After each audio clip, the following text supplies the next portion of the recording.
Rasulpur block Madhuban साहित्य संसद पक्षर एक शारदीय कविता आसर अनुष्ठित हो परिप्रेक्षी मधुबन उच्च माध्यमिक विद्यालय प्रकोष्ठ में आयोजित उत्सव में संसदर सभापति कवि बसंत कुमार साहू अध्यक्षता करते। मुख्य अतिथि भाव में अवसरप्राप्त प्राध्यापक सुशांत कुमार पंडा, मुख्य वक्ता भाव में प्राध्यापक डॉक्टर दामोदर बेहरा जोगदे आधुनिक ओडिया साहित्यर दिग और दिगंत संपर्क में आलोकपात करते।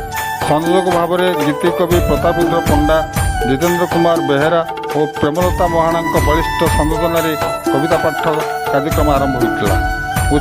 उत्सवर प्रारंभ में अतिथि मान द्वारा प्रदीप प्रज्वलन होगापर सह संपादक रवीन्द्र कुमार मिश्र वेदपाठ और अतिथि परिचय प्रदान करते।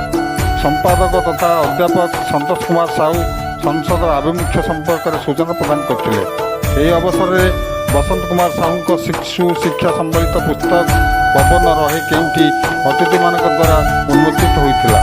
वरिष्ठ कवि रामचंद्र दास समीक्षा कविता गुड़ी रुद्धिमंत करता बेले कवयित्री सरोजिनीपति धरित्री दास, प्रभात कुमार मल्लिक, वैदेन्द्रनाथ साहू, संतोष कुमार पाड़ी, रमाकांत स्वाई, नमिता गिरी, गायत्री नायक, अभय कुमार त्रिपाठी, शरचंद्र पंडा, प्रवीण नायक, कालिंदी चरण कंठ, पद्मपावन पति, परशुराम साहू, सुदाम चरण दास, सुरेंद्र कुमार बेहरा, रवींद्र कुमार साहू, रंजन कुमार बारिक, संध्या घड़ई, गीतांजलि महारणा, ऐश्वर्या साहू प्रमुख 50 रु ऊर्ध्व कवि कवयित्री कविता आबृत्ति करते। यह कार्यक्रम को वरिष्ठ अध्यापक तथा उपदेष्टा नित्यानंद महांती परिचालना करता बेले कोषाध्यक्ष धीरेन्द्र कुमार साहू, कैलाशचंद्र पति, प्रहलाद मल्लिक प्रमुख कार्यकर्ता माने सहयोग करते। शेष में अनुष्ठान साधारण संपादक कैलाशचंद्र मल्लिक धन्यवाद अर्पण करते।